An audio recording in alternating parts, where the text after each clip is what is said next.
대접을 받고자 하는 대로 남을 대접하라. 이 말씀은 신앙인이 아니어도 잘 아는 유명한 말씀입니다. 공동체 원리를 설명하고 사람과 사람 사이의 관계 원리를 설명합니다. 사람이 홀로 사는 것이 아니고 더불어 사는 것이라. 그 가운데 서로 피차간에 어떻게 관계를 이루며 살아야 합당한가. 주님께서 너희가 남이 너에게 대접하기를 바라는 대로 너희도 남을 대접하라, 이 말씀하십니다. 이 말씀은 너무 유명해서 기독교 윤리의 하나의 백미요 또는 요약이라 이렇게 얘기하고, 또 그래서 소위 황금률이라 말합니다. 골든 룰, 그래서 황금률이라 이렇게 일컬어지기도 합니다. 근데 어떤 이들 생각에는 이 황금률이 기독교만의 특징을 설명하는 것은 아닌 것 같다, 이렇게 말하는 분도 있습니다. 왜냐하면 유대교나 불교나 우리 유교에 봐도 같은 비슷한 말씀이 있다. 예컨대 이것입니다. 유대교의 양대 신학 학맥이 두 파가 있었습니다. 하나는 샴마이, 하나는 또 힐렐이라는 두 학파가 있었는데, 의례 그렇듯이 샴마이 한쪽은 좀 더 보수적이고 힐렐은 조금 더 진보적입니다. 한쪽은 조금 이렇게 문자적이면 이쪽은 조금 더 개방적으로 해석합니다. 늘 그렇듯이 그 학파도 그랬습니다. 어떤 사람이 내가 한 다리로 서 있는 동안, 오래 서 있지 못하겠죠? 한쪽 다리로 서 있는 동안 당신이 토라, 모세의 오경에 담기는 모든 내용을 요약해 말씀하시오. 그럼 내가 유대인이 되겠어. 이렇게 도전한 이방인이 있었습니다.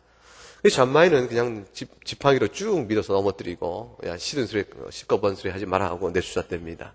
근데 힐렐은 좀 더 여유롭게 가르쳤죠? 그때 가르친 말이 이거였습니다. 네가 보기에 밉거나 싫거나 역겹거나 가정이 여기거나 네가 보기에 마음에 들지 않는 일들을 이웃에게 행하지 않는 것, 그것이 바로 토라에 담긴, 율법에 담기는 내용이요, 나머지는 전부 그것을 어떻게 할 것인가에 대한 주석과 같다, 그걸 해설하는 것이라, 이렇게 말해줬답니다. 그리고 이제 자신에게 해가 되는 것 또는 자신이 보기에 미워할 만한 일, 싫어할 만한 일은 남에게 하지 마라. 이것이 예수님께서 네가 남에게 대접을 받고자 하는 대로 남을 대접하라 하는 것과 결국은 내용상 같은 것이 아닐까, 이렇게 생각하는 데도 있는 것이죠. 저는 한학을 잘 모릅니다. 근데 이제 한학을 공부한 분들의 얘기에 의하면 공자 말씀에도 그것이 있다 그래요. 출전이 소학이라 하는데, 예컨대 기소 불욕이요 물시 어인이라 그런다고 합니다. 자신이 바라지 않는 일은 남에게도 시키지 마라 라는 뜻이랍니다. 자신이 바라지 않는 일을 남에게 시키지 마라. 그것도 예수님께서 남이 너에게 대접을 하기를 바라는 대로 너 남을 대접하라 라는 말씀과 결국 같은 뜻이 아닌가. 논리적인 형식은 분명히 다르죠. 예수님의 말씀은 긍정적 방식이요, 적극적 표현입니다. 남이 너에게 대접을 해주기를 바라는 대로 너 남을 대접하라. 그러니까 긍정적이요, 적극적 표현인데, 다른 두 개의 말씀, 또 다른 거 찾아보시면 어느 말씀이든지 네가 싫어하는 일을 남에게 하지 말고 또 네가 원치 않는 일을 남에게 하지 말라, 이렇게 그것은 부정적인 표현을 통한 소극적 표현이다. 논리적 형식만 조금 다를 뿐 결국 동일한 내용이다, 이렇게 주장하는 사람이 있습니다. 그러나 그 형식이 다른 것만큼 사실은 미묘하고 미세하지만 그 내용사의 차이가 매우 크게 사실은 드러납니다. 미세한 차이 같은데 형식의 차이가 있을 뿐 내용은 비슷해서 처음에는 미세해 보이지만 그러나 가만히 생각할수록 큰 차이가 있다는 것을 알 수 있게 되어집니다. 그래서 하지 말라, 남이 싫어하는 것이나 네가 원치 않는 것을 남에게 행하지 말라라는 표현은, 근데 내가 원하는 자신의 중심, 자기 이기적인 중심에서, 자기 중심적 관점에서도 여전히 내가 다른 사람과 상관없이 무관하게 살면 되는 일이 아닌가라는 식의 입장을 가질 수 있는 여지를 열어줍니다. 예컨대 내가 내가 원치 않는 일, 또 남이에게 싫어하는 일을 내가 하지 않는다 그럴 때, 남하고 다른 이하고 아예 상관을 하지 아니하면 그럼 싫어하는 일이건 좋아하는 일이건 신경 쓸 것이 없지요. 그러니까 결국은 내가 내 일만 잘 신경 쓰면 되는 일이요, 다른 이에 대해서는 특별히 해를 끼칠 일도 없고 내가 내 앞가림만 잘하면 된다라는 식의 자기 중심적 태도를 그대로 유지할 실천적 여지가 열어집니다. 예, 근데 내가 돈을 많이 벌어서 내가 내 것을 쓰는데 내 돈 가지고 쓰는 네가 무슨 상관인가? 이런 얘기를 할 수가 있는 것이죠. 이 노블리스 오블리제 이런 말 많이 쓰잖아요. 당신이 이렇게 사회적으로 지도층이요, 또 재산이 그만큼 많으면 사회적인 어려운 삶 처지를 돌아봐. 또는 질서 유지에 대한 책임을 갖고 또 정신적인 사회적 리더십을 갖고 마땅히 해야 될 도리가 있지 않소? 이렇게 물어볼 만한 책임의 문제에 대해서 내가 내 것을 가지고 하는데 무슨 소용인가? 무슨 말인가? 이렇게 말할 만한 자기 중심적 입장에, 좀 타협적 입장에 여지가 생깁니다. 기업 간의 상생의 문제가 얘기되고 있죠. 대기업과 중소기업 간의 상생의 문제. 사실 자본주의 원리 따르면 각 기업이 각기 열심히 해서 살아갈 따름이요. 생존의 길은 기업 자체가 찾는 일이지 다른 기업에 도움받을 일이 아니라, 이렇게 생각하면 피차간에 각각 열심히 할 따름이다, 이렇게 얘기하지만 구조적인 관계 속에서는 또 그 가운데서 어떻게 해야 하냐에 따라서 같이 더불어 살 수도 있고 더불어 죽을 수도 있으니 돌아봐야 될 필요가 있지 않소? 이렇게 물을 수가 있는 것입니다. 내가 남에게 해를 주지 않으면 그만이라 라는 것은 조금 소극적인 표현이 될 수밖에 없지요. 근데 주님이 하신 말씀은 매우 적극적인 표현인데 이 말씀은 그럴 여지를 두지 않습니다. 하라, 남이 너에게 무엇을 해주면 좋을지를 헤아려서 너도 또한 그렇게 하라 라는 것은 근본적 명령이 자기 중심적 관점에 머물러서 내가 신경 쓰지 않겠다, 잘 무관심의 태도라든가 어떤 타협적 태도라든가 또는 내 중심에서 나만 잘하면 될 뿐이라는 태도를 근본적으로 허락하지 않습니다. 논리적으로 허락하지 않는 것이죠. 다른 사람의 처지 안에서, 그 사람의 형편 안에서, 그 사람의 입장에서 가장 좋은 것이 무엇인가를 헤아려 보아 그것을 행하라, 이렇게 말씀하시는 것이에요. 그러니까 항상 관점과 관심이 자기가 아니라 다른 이 얘기로 옮겨져 가야 합니다. 주님의 교훈은 훨씬 더 포괄적입니다. 훨씬 더 근원적이고 적극적이고 직접적입니다. 그래서 핑계할 여지를 봉쇄해 버립니다. 특별히 이것을 인간의 성정과 비교해보면 더욱더 분명히 드러납니다. 그 말 자체에 대한 논리적 형식과 내용의 차이를 어떻게 단순히 따지고 넘어서서 그걸 실천적인 명령으로 받고 있는 인간의 성정과 비교해보게 되면 이 자그마한 차이가 얼마나 큰 차이를 낳는 걸 알 수가 있습니다. 본성상 인간은 다른 사람을 헤아려 살펴 그 사람의 입장과 처지에 따라 그 사람의 유익이 무엇인가를 돌아보며 행하거나 말할 수 있는 사람들이 아닙니다. 본성상 우리는 우리를 이롭게 하는 자들이요, 본성상 우리는 자신의 욕심에 따라 행하는 자들이기 때문에 우리가 할 수 있는 최선의 것은 내가 이 정도 했으면 더 무엇을 하랴, 이것이 우리의 변명이요 항상 이유로 제시될 따름입니다. 생각해보세요. 우리 그런 말 곧잘 하지요. 내가 할 만큼 했어요. 당신이 내 입장이라면 이 이상 더 어떻게 하겠어요? 할 만큼 했다고. 그렇다면 무슨 관점입니까? 자기로부터 나는 관점이죠. 보세요. 내 형편에서 이 정도로 참고 이 정도로 도와주고 이 정도로 해나가며 이 정도 했으면 싹 쌓인 것을 생각해보라. 그 많은 세월 속에 내가 이만큼 했으면 족하다. 자기 안에서의 최선의 노력을 설명하고 변명하고 말합니다. 그러니까 주님은 그렇게 말씀하는 것이 아닙니다. 상대의 관점입니다. 다른 사람 관점 안에서 그 사람이 가장 필요로 하는 것이 무엇이며 그 사람이 가장 원하는 것이 무엇이며 그 사람이 가장 유익된 것이 무엇인가를 살펴 내가 바로 그 사람인 것처럼 생각하고 그에게 행하라는 것입니다. 그러므로 내 입장에선 최선을 다했어 라는 설명이 부족한 것이 되어집니다. 실천적 맥락에서 보게 되면 우리의 본성을 거슬리는 것입니다. 우리의 본성은 내가 이 정도 했으면, 난 본성상 자기중심적이요 이기적이기 때문에 내가 볼 수 있는 이해관계의 계산 안에서는 충분히 했으나, 그러나 주님이 보실 때는 다른 사람의 관점에서 보게 되면 충분치 않은 점이 보여줄 수가 있는 것이죠. 사람은 항상 자기 생각과 자기 관점으로 사물을 보고 사리를 판단하기 때문에 상대 입장에서 보면 그것이 잘못된 것이 있습니다. 그래서 다른 양쪽의 얘기를 다 들어봐야, 그래서 사리를 판단해야 겨우 중심을 잡을까. 그러니까 양쪽의 얘기를 다 들어도 듣는 사람의 중심이 어디로 갔냐에 따라서 전혀 다른 결론이 나오게 되지 않습니까? 엄밀한 의미의 중립적 제3자가 우리가 사실 없는 것이죠. 사람은 다 항상 자기 편견과 주관 안에 있습니다. 하물며 이해 당사자끼리 오지나 하겠습니까? 그러므로 자기 안의 최선이라는 것은 주님 보실 때는 족하지 않은 것입니다. 관계 원리상 다른 사람의 관점에서 최소를 생각하여 그걸 자기 것으로 바꾸고 행하라는 것이죠. 그것이 주님이 주신 적극적 명령 속에 담겨있는 내용입니다. 그러니 내가 원하지 않는 일은 나도 하지 않을 뿐이요, 남도 그렇게 하게 하끔 시키지 말라는 정도의 소구식 표현과는 근본이 다릅니다. 우리 성정에 부딪히는 얘기를 주님이 하시는 거예요.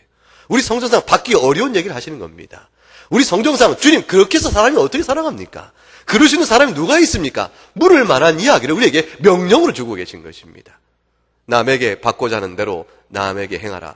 주님, 그러니까 내가 남이 나에게 해주고 싶은 것을 잘 헤아려서 내가 그걸 받고 기다리라 이렇게 아니고, 그걸 헤아릴 줄 알게 되면 정령껏 남이 너에게 무엇을 원하는지 알게 될 터인즉 그것을 행하라 이렇게 말씀하시니 그 명령의 의미가 매우 깊고 우리의 본성 뿌리를 흔들어 버리는 것입니다. 따라서 이 주님이 주신 이 황금률은 그저 이 세상이 어떻게 하면 좀 화목하게 지나고 화평하게 지낼 수 있겠는가, 좀 관계 원리를 좀 더 부드럽게 만들 방법이 없을까, 이런 하나의 실용적 관점에서 하나의 제시된 윤리적 교훈도 아니고, 하나의 공리적 측면에서 우리가 모든 사람이, 더 많은 사람이 평안하게 살 수 있도록 하자라는 것에서 뽑아낸 원리도 아닙니다. 그래서 훨씬 인간 본성 그 자체를 깊숙이 묻고 있는 복음적 의미에서의 윤리적 교훈입니다. 하나의 철학도 아니요, 하나의 윤리적인 관점에서의 의견도 아닙니다. 따라서 이 황금률이 적용될 수 있으려면, 이 황금률을 이해할 수 있으려면 도무지 내가 어떻게 다른 사람의 유익과 이익을 극대적으로 생각할 최선의 내용이 무엇인지 분별하여 그에게 대할 수 있겠습니까? 이런 동기를 내가 안에 가질 수 있으려면 오직 그것은 우리의 자연 성조는 불가능한 일이요, 예수 그리스도의 구원의 은혜가 있어야만 가능합니다. 그리스도의 복음의 은혜가 없으면 이 황금률은 듣기에 좋은 말뿐입니다. 그 입술에 발린 얘기일 뿐입니다. 아, 좋은 얘기일세. 아, 서로 입장을 헤아려서 그 사람 입장이 좋게 서로 행동하면 그거 좀 좋은 게 어디 있겠나. 그러나 이 세상에 그런 일이 있겠나. 그러나 생각해볼수록 좋은 얘기일세. 듣기에 좋은 얘기죠. 그러나 실제적으로 우리 가운데 누가 그것을 행하겠는가. 의미가 없고 효과가 없는 그런 이야기에 지나지 않게 되어집니다. 헛물이요 공연물에 지나지 않게 되는 것이죠. 남에게 대접을 받고자 한다로 남을 대접하라는 말씀은 사실 주님이 이미 말씀하신 다른 교훈의 말씀과 똑같습니다. 그것은 이것입니다. 내 이웃을 내 몸처럼 사랑하라 하는 것과 같습니다. 내 이웃을 내 몸처럼 사랑하라. 그렇다면 내 이웃이 나의 몸과 같으니 내가 이웃에게 받기를 원하는 바로 그것, 이웃이 가장 바라는 그 무엇인가를 분별하면 그것은 곧 내게 행하는 것과 같으니, 나를 향한 것이 되므로 그것을 행하라는 것은 이웃을 내 몸처럼 사랑하는 말씀과 동일한 말씀인 것을 알 수가 있습니다. 그런데 우리가 어떻게 이웃을 내 몸처럼 사랑할 수 있습니까? 어떻게 할 수가 있습니까? 우리의 본성으로 불가능한 일이죠. 우리의 부패한 마음이 그것을 행할 수 있게 하겠습니까? 불가능합니다. 이웃을 내 몸처럼 사랑하라 하나님 율법을 주셨을 때는, 이 계명을 주셨을 때는 그 계명의 전제가 되면서 먼저 앞선 계명이 있습니다. 그것이 무엇입니까? 하나님을 사랑하라는 것입니다. 하나님을 마음과 뜻과 힘과 생명을 다하여 사랑하라. 그리하면 이웃을 내 몸처럼 사랑할 이유와 동기와 까닭을 알게 된다. 하나님의 사랑 없이 이웃을 사랑하지 못합니다. 하나님에 대한 사랑의 고백이 없이 이웃을 사랑한 명령을 실천할 수가 없습니다. 결코 없습니다. 그래서 하나님을 먼저 사랑하고 마찬가지로 그러함으로 그 사랑을 진실히 하는 자라면 이웃 또한 내 몸처럼 사랑해야 될 실천적 권면이 이어지는 것입니다. 문제는 우리가 하나님을 사랑하는가 하는 것이 있습니다. 우리가 하나님을 사랑하지 못하잖아요. 눈에 보이는 이익을 따라서도 우리가 사랑을 신실히 못하거늘 하물며 눈에 보이지 않는 하나님을 어찌 사랑할 수 있겠는가. 본성상 마음이 부패하여 하나님을 마음에 두기를 싫어하는 자라. 이 성경이 우리를 정의 내리고 있는 우리의 모습인데 우리가 어찌 하나님을 사랑할 수 있겠는가. 하나님을 사랑하는 길은 우리로부터 비롯되는 것이 아니라 하나님이 먼저 우리를 사랑하심으로 우리에게 하나님을 사랑하는 가능성과 길이 열리게 되어집니다. 여기에 오늘 살펴보는 황금률의 해석에 아주 중요한 원리가 담겨져 있습니다. 요한일서 4장 7절부터 11절 말씀을 잠깐 보겠습니다. 이 말씀을 좀 띄워놨어요. 성경을 열어보시면 제일 좋고요. 요한일서, 그래야 기억도 나고, 요한일서 4장 7절에서 11절 말씀. 우리 한 절씩 나누어 읽고 11절 말씀은 같이 읽겠습니다. 사랑하는 자들아, 우리가 서로 사랑하자. 사랑은 하나님께 속한 것이니 사랑하는 자마다 하나님으로부터 나서 하나님을 알고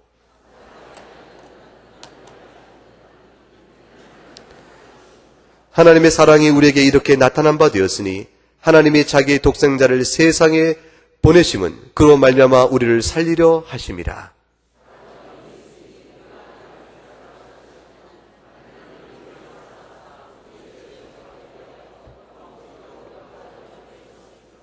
같이 읽어요. 사랑하는 자들아, 하나님이 이같이 우리를 사랑하셨은즉 우리도 서로 사랑한 것이 마땅하도다. 하나님의 말씀입니다. 우리는 하나님을 먼저 사랑하지 못합니다. 하나님이 먼저 우리를 사랑하셨으므로 그 사랑을 받아 아는 자가 되어져서 하나님을 비로소 사랑할 수 있게 되어집니다. 여러분, 우리 교우들의 신앙 간증, 여러분의 신앙 간증을 생각해 보세요. 여러분이 주님을 사랑합니다 고백하게 되었을 때 여러분이 하나님의 사랑을 먼저 받지 않고도 하나님을 사랑한다고 말할 수 있었습니까?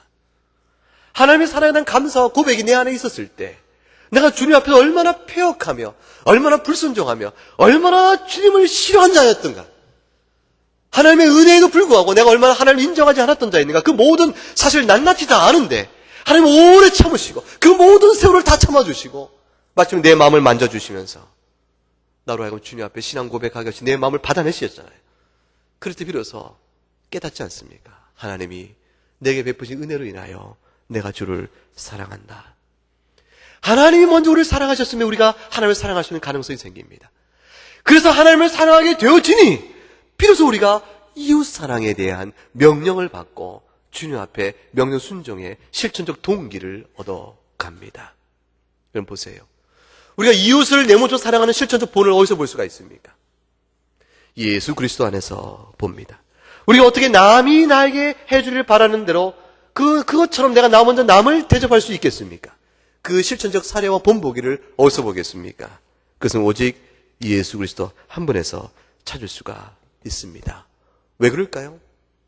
그리스도께서 우리를 위하여 이 땅에 친히 오셔서 하늘의 신성의 보좌를 비우시고 인간의 연약한 육신을 입으시고 십자가에 몸을 찢겨 죽으실 때까지 율법에 순종하시고 마침내 그 의를 다 이루신 그 사랑을 베푸셨기 때문입니다.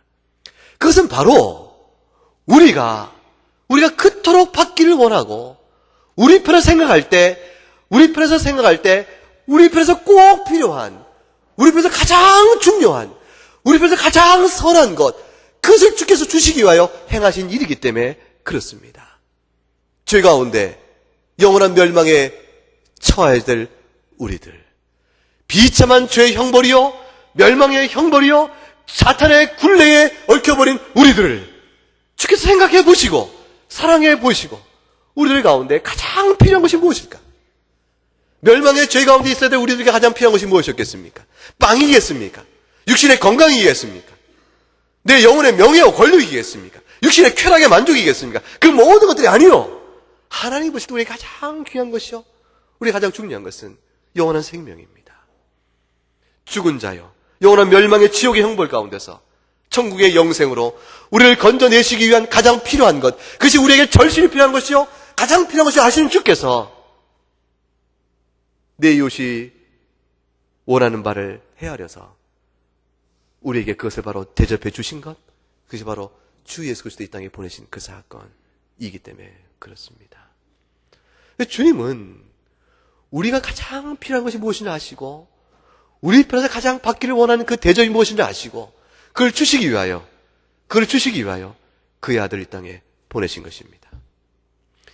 이 놀라운 사실이, 이 복된 사실이 누가복음 10장에 가게 되면 사마리아인 비유 속에 이미 나옵니다. 한 율법 교사가 예수님께 나와 시험을 합니다. 신학적 토론을 하는 것이죠. 영생의 길이 무엇이요? 묻습니다. 주님이 율법 교사에게 한 비유를 들어주시죠. 한 유대인이 있는데 예루살렘에서 여리고로 가는 도중에 강도를 만났다. 근데 거기 제사장이 지나가도 그냥 가버리고 레위인도 가다 그냥 가버렸으니 유대인을 누가 도와줄꼬? 강도마다 이제 죽게 되었으니 모든 걸 다 빼곡히 죽게 된 그 자를 누가 도와줄꼬? 그럴 때 뜻밖의 주님이 사마리아인을 등장시킵니다. 사마리아인이 그에게 가서 그를 치유해주고 그를 업고 알아서 결국 여리고까지 데려가서 그의 주막에 눕히고 필요한 경비가 있으면 더 주겠다 말하며 그의 생명을 구하였다. 사마리아인은 보세요. 강도를 맞았다는 것은 그것의 강도가 종종 나타난다는 것을 의미하니 자기 또한 강도 맞을까 두려운 위태로움을 무릅쓰고 구해준 것입니다. 사마리아는 그럼에도 불구하고 위험성에도 불구하고 유대인을 구해준 것이요. 유대인과 사마리아인 사이는 본래 개돼지 취급하는 사이인지라 원수 관계예요. 미움의 관계예요. 얼굴을 보지 않는 사이인데 그럼에도 불구하고 도와준 것입니다. 자기의 희생에도 불구하고 도와준 것입니다. 사마리아인이 자기의 위태로움을 무릅쓰고 도와주었으며 도와줄 아무런 인간적 관계가 없음에도 불구하고 오히려 미워할 만한 관계임에도 불구하고 도와줬으며 자신에게 아무런 유익이 없음에도 불구하고 도와준 것입니다. 그래서 딱 한 가지 이유밖에 없죠. 그러므로 우리가 헤아릴 만한 이유가 없으니 그럼 무엇이 그 자를 도와준 동기가 되었을까? 딱 한 가지입니다. 내가 도와주지 않으면 저자가 죽게 되었구나. 저자에게 가장 원하는 것이 필요한 것이 무엇일까? 강도 맞은 자의 형편과 처지와 관점과 입장에 서서 필요한 것이 무엇인가 헤아리니 자기의 유익이 없고 자기의 손해가 되고 자기의 위태로움을 감수함에도 불구하고 미움의 관계도 불구하고 도와주게 된 것입니다. 오직 한 가지 이유입니다. 저자에게 필요한 것이 무엇인가? 내가 저자의 처지가 되었다면 내게 가장 도움이 필요한 것이 무엇일까? 도와주는 손길이 아니겠는가? 주님 바로 그 자에게 그렇게 묻습니다. 주님 율법 교사에게 그대로 이렇게 물었죠. 강도 맞은 자의 편에 서서 생각해보라. 누가 그의 이웃인가? 강도 맞은 자의 편에 서서 생각해보라. 누가 그의 이웃인가? 율법 교사가 대답합니다. 마지못해 대답합니다. 사마리아인이라고 말하지를 못하고 대답합니다. 자비를 베푼 자입니다. 자비를 베푼 자입니다. 강도 맞은 자의 편에서 생각해보라. 남에게 너희가 대접을 받고자 하는 대로 남을 대접하라. 그 말은 남의 편에서 생각해보라는 것이에요. 관계의 그 상대 입장에서 무엇이 그에게 가장 필요한 것이며 무엇이 그에게 가장 유익하겠으며 무엇이 그에게 가장 선하게 있는 것을 생각해서 그에게 가장 좋은 것을 생각하며 관계해라. 내 편에 서서 주님 나로선 최선을 다했습니다. 내 편에서 이만 하기 때문에 내가 이렇게 했습니다. 내 편에 이것은 더 이상 할 수 없지 않습니까? 주님이 이해할 만한 일이 아니겠습니까? 내 편에 서서 자신의 관점에 따라 판단하며 잘했다 말하지 말고 과연 내가 선했는 것인가? 내가 선하게 했는 것인가를 그 자의 편의 관점에서 생각해 보라. 결국 황금줄은 무엇입니까? 그래서 주님께서 주의 제자들에게 예수를 주로 믿는 사람들에게 오늘 우리에게 이 명령을 주고 계실 때는 그것은 우리에게 한 가지 전제사실이 있습니다. 하나님께서는 너희가 무엇을 받고자 하는 자를 아시고 주께서 너희에게 그 받고자 하는 바를 주셨느니라. 바로 내가 그니라. 여러분 우리 모두에게 하나님은 우리에게 가장 필요한 것을 주셨습니다. 우리가 가장 필요한 것이 무엇이냐 하시는 주께서 우리에게 바로 그것을 주셨습니다. 그게 바로 십자가요. 부활의 예수 그리스도입니다. 예수 그리스도를 우리에게 주심으로 인해서 영원한 생명을 우리에게 주신 주님이 이제 내가 너에게 말하노니 너희의 가장 필요한 무엇인가를 내가 알고 너희에게 주었은즉 너희가 가장 필요한 무엇인가를 너는 이미 대접을 받았은즉 그것이죠. 너희가 이미 대접을 받았은즉 너희가 헤아려 볼 때 내게 남이 나에게 무엇을 해주면 제일 좋을까를 너희가 헤아린 그대로 남을 대접하라 했을 때 하나님 이미 너에게 그 대접을 베풀었으니 그 대접을 받은 자로서 너희 또한 남을 대접하라. 은혜를 아느냐 그것입니다. 은혜를 아는가? 은혜를 알면 이미 대접을 받았다는 사실을 알 것이요. 그러면 너희가 남이 너에게 대접을 하기를 원하는 바대로 남을 대접하라 했을 때 그 뜻이 무엇인지를 아는 자가 되었을 것이라. 우리로부터 선을 베풀려고 하는 것이 아닙니다. 우리가 시작이 되고 우리가 근본이 되어 나의 착한 마음이 뿌리가 되어서 그 선을 베풀라는 뜻이 아닙니다. 나의 뒤에, 나의 앞서서 이미 주께서 우리를 향하여 베푸신 은혜가 있으니, 그 선대를 받았으니, 그 대접을 받았으니 이제 그 은혜에 마땅히 반응하여 너도 대접하라는 것입니다. 주께서 우리에게 대접을 하시고 대접하라 말씀합니다. 주님, 우리가 어떻게 그렇게 할 수가 있겠습니까? 주님, 그저 이상입니다. 나는 그렇게 못합니다. 은혜를 기억하라. 받은 은혜를 기억하라.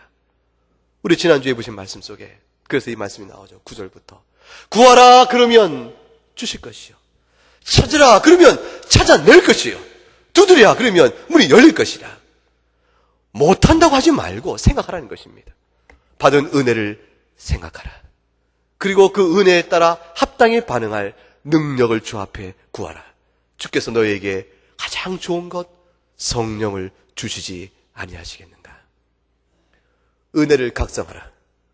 은혜를 구하고 은혜를 찾으며 은혜를 문을 두들기며 하나님께 구하라. 그러면 반드시 주실 것이라. 이미 대접하고자 하시는 하나님의 손길은 너에게 이미 시작되었으며 지금 너에게 부어주고 있으며 구하는 대로 주시기로 주께서 손을 벌리고 계시니 너희가 무궁무진한 은혜의 사랑을 대접받을 것이라. 받은 대접을 생각하고 그 대접을 받고자 구하면 넘치게 주실 것이니 무엇이 부족하여 못하겠다 말을 하겠는가. 오늘 본문의 시작 첫 구절이 무엇입니까? 7장 12절 말씀에 너희가 남에게 대접을 받고자 한다고 대접하라 하실 때 그 앞에 맨 앞에 붙어있는 부사구가 뭡니까? 그러므로입니다. 그러므로 너희가 심령이 가난한 자이므로, 너희가 애통하는 자이므로, 너희가 의에 줄고 목마른 자이므로, 너희가 애통할 때 주께서 너희를 위로하시고 의에 줄고 목말랄 때 주께서 의를 부어주셨으며 너희가 심령이 가난할 때 너희의 심령을 부유케 하시며 하나님 나라를 받은 자가 이지 않은가.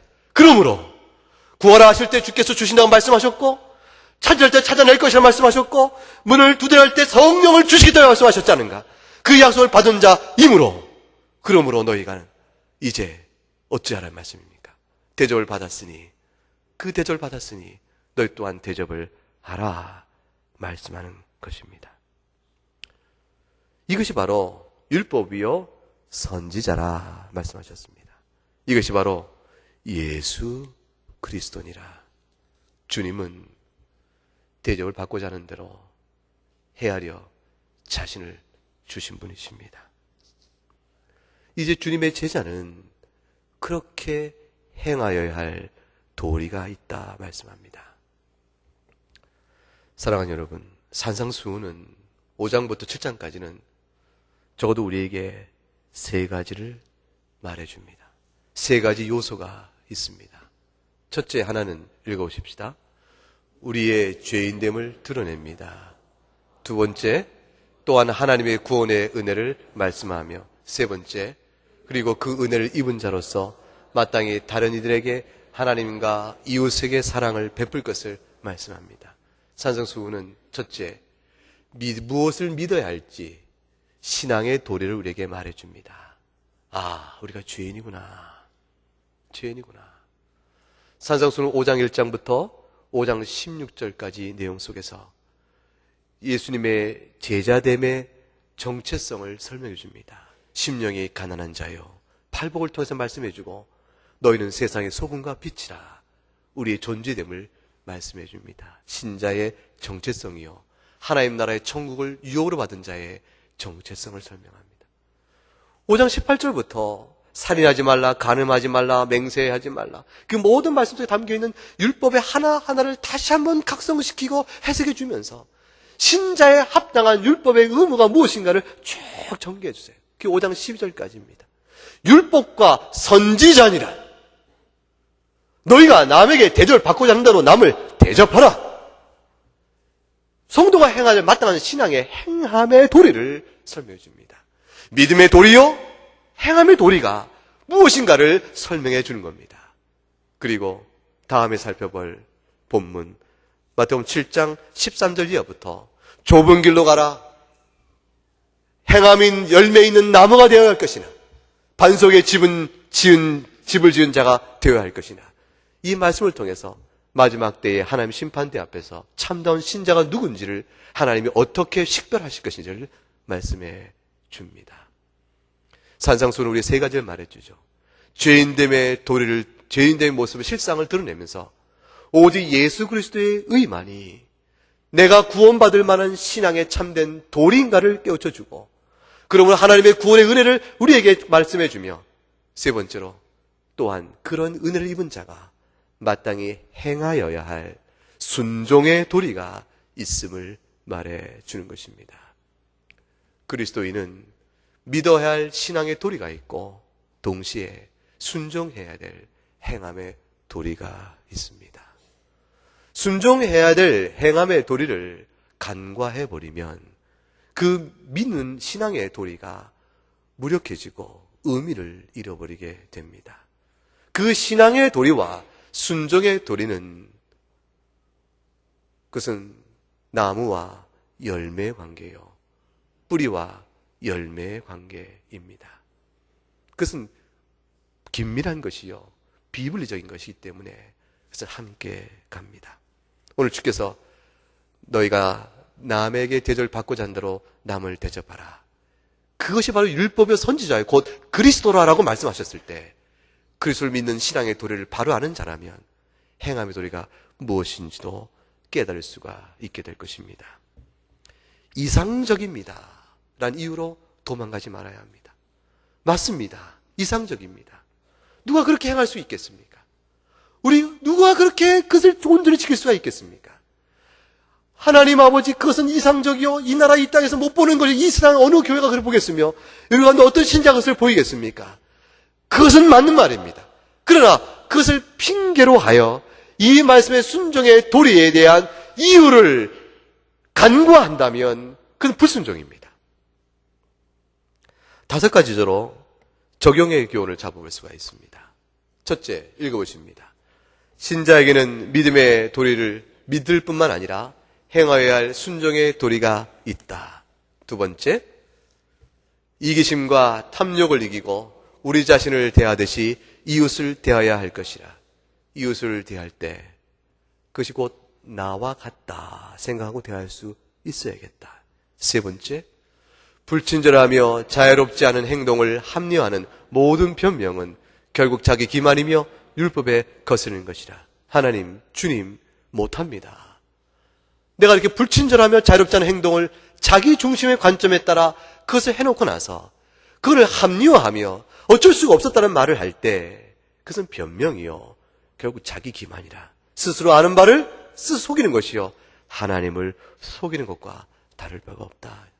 네 번째, 그리스도인이 행하여야 할 사랑은 단지 하지 않아야 할 것들을 하지 않는 것에 그치는 것이 아니라 적극적으로 해야 할 바를 해야 하는 데 있음을 기억해야 합니다. 무관심과 내가 그에게 해를 끼치지 않았으니 됐다. 그것이 아니라 어려운 자를 찾아 살펴 돕는 일까지 나가야 할 것이라. 5번째, 읽습니다. 우리의 죄성을 깊이 인식하고 순종의 삶을 살기 위하여 그리스도의 용서의 은혜를 각성하고 감사함으로 성령의 도움을 구하여야 할 것이라. 성령의 도움을 구하여야 합니다. 주께서 구하라 하셨습니다. 성령의 도움을 찾아야 합니다. 주께서 찾으라고 하셨습니다. 성령의 도움은 문을 두드리면 열려지게 되어 있습니다. 문을 두드리라고 하셨습니다. 이것이 주의 말씀입니다. 죄성을 깊이 인식해야 합니다. 이 말씀 앞에서 주님, 이상적입니다. 비현실적입니다. 이 세상에 그런 일이 어떻게 있겠습니까? 맞습니다. 그 말이 맞고 그 말이 정당한 사실적인 경험적인 관찰이기도 합니다. 그러나 그것이 자기 죄성을 보지 못하는 핑계가 돼서는 안 되는 것입니다. 우리가 그렇게 할 수 없음이 자기 죄성을 말해주는 이유가 되어야 되는 것이고, 그렇게 할 수 없기 때문에 순종의 삶을 위하여 주 앞에 은혜를 구하는, 성령의 도움을 구하는 믿음의 간구가 있어야 하는 것이지, 그 영적 자태를 다 잃어버리고 나태하며 돌같이 굳은 마음으로 살면서 인색하며 완악한 마음으로 살면서 이상적이야. 누가 그렇게 살겠나? 그 핑계로 자신을 합리화할 수 있는 것은 아니라는 것입니다. 우리 언제 이런 아름다운 세상을 볼 수 있을까요? 아마도 부활의 몸을 새로 입고 주께 재림하셔 이루실 그 새하늘과 새 땅이 되어지면 그 행복을 우리가 그 기쁨을 넉넉히 누리겠죠. 그날이 되어지면 우리 모두가 그렇게 될 것입니다. 그러나 그날이 있기 이전에 주님은 우리에게 첫 열매를 맛볼 수 있기를 바라고 계십니다. 어디에서 맛볼 수 있겠습니까? 세상이 아니고 교회입니다. 세상이 아니고 개개인의 여러분 각각의 신앙의 삶 가운데서 이 첫 열매 맛보기를 원하시는 것입니다. 멀게 가지 말고 가족들을 생각해 보세요. 배우자의 관계가 불편합니까? 상대가 무엇을 가장 원하는 것일까를 생각해 보십시다. 부모에게도 자식에게도 마찬가지입니다. 가장 무엇이 그에게 유익될 것이며 최선일 걸 생각해 보며 내가 그에게 순종해 나갈 수 있기를 바라는 마음으로 나가야 되지 않겠습니까? 문제의 해결을 볼 것입니다. 교회 안에도 마찬가지입니다.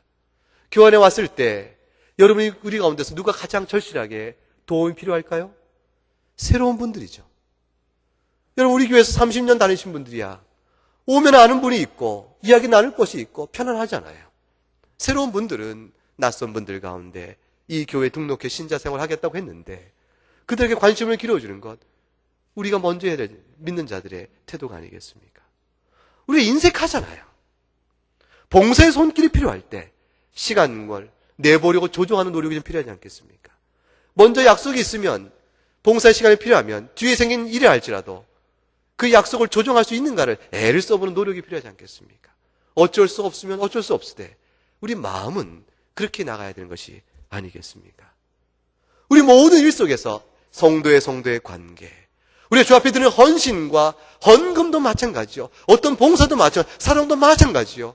주님께서 기뻐하시니 무엇인가 생각할 때 주님께 나가는 신앙에 반듯함이 있는 것이고 내 형제와 지체와 이웃이 좋아하는 것이 무엇이며 기뻐할 것이 무엇이며 생각할 때 그 사람의 진정한 사랑의 베품이 있는 것이지 내가 내 형편에서 내 입장을 헤아려 나눌 때 진정한 사랑의 나눔이 있을 거. 사회적으로 마찬가지입니다. 이 나라의 모든 문제가 어떻게 해결되겠습니까? 여러분, 남이 나에게 대접을 해주길 바란다 남을 대접하는 말이 하나의 소시민적 개인 생활의 윤리같이 보이지만 사실은 주님의 이 말씀 속에서 세계 전체의 문제를 해결하는 핵심적 원리를 이 딱 한마디로 주님은 요약해 주고 계신 것입니다. 주님은 참 지혜로우세요. 얼마나 천재인지 모르겠어요. 여러분, 이 세상에 문제가 어떻게 해결되겠습니까? 이 원리에 적용해 있습니다. 나라와 나라 사이의 문제요. 나라 안에서의 모든 문제도 그와 같습니다. 부유한 사람이 가난한 사람과 더불어 살아야겠다 생각을 할 수 있을 때 사회가 평안해집니다. 부유한 사람이 가지는 부를 활용하여 가난한 자들을 더 이용하여 부를 축적하려고 하면은 이 사회에 고통이 오게 되어집니다. 가난한 자의 많은 사람들이 그 수의 많음을 새로 세워서 부유한 사람에게서 재물을 빼앗고자 정부나 기타 권력을 활용해 나가게 또 나서면 혁명의 힘이 그것이고 부당한 데모가 그런 것일 텐데 그것 또한 사회를 혼란케 하고 슬프고 고통스럽게 합니다. 정치인이 정치 권력을 잡는 데 골몰할 뿐 실제로 정치 권력을 부여하는 국민들에 대한 보편적이며 평균적인 사랑에 대한 마음을 갖지 않으면 사회가 고통스럽죠. 너무 당연한 일입니다. 시민들이 자기 계층별로 자기 계층의 이익에 위해서만 정치 권력을 활용하거나 이용하려 하면 그것은 또한 잘못 사용하는 것입니다.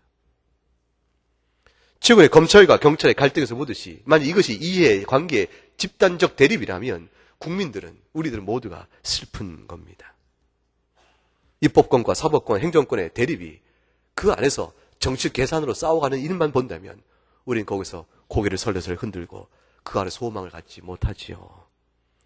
사업을 하는 사람이 자기 이익만을 쫓아서 불량한 상품을 만들어내고 과대 선전으로 이익을 쫓는다면 그것은 하나님 보실 때 악한 일이요, 죄가 됩니다.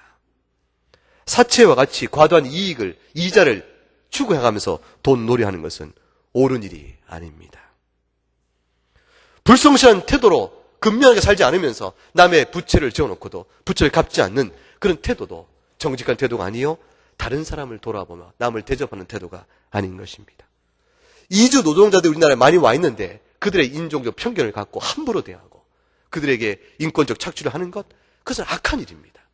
주의 명령에 그건 그대로 폐역하는 일입니다.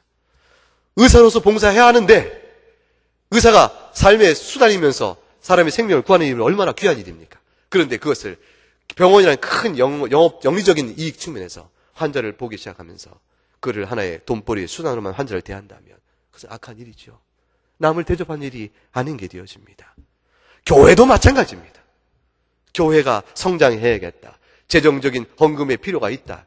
교인 하나하나를 영혼으로 보지 않고 재정 수입의 대상으로 본다면 이미 교회는 타락해 부패해버린 것입니다.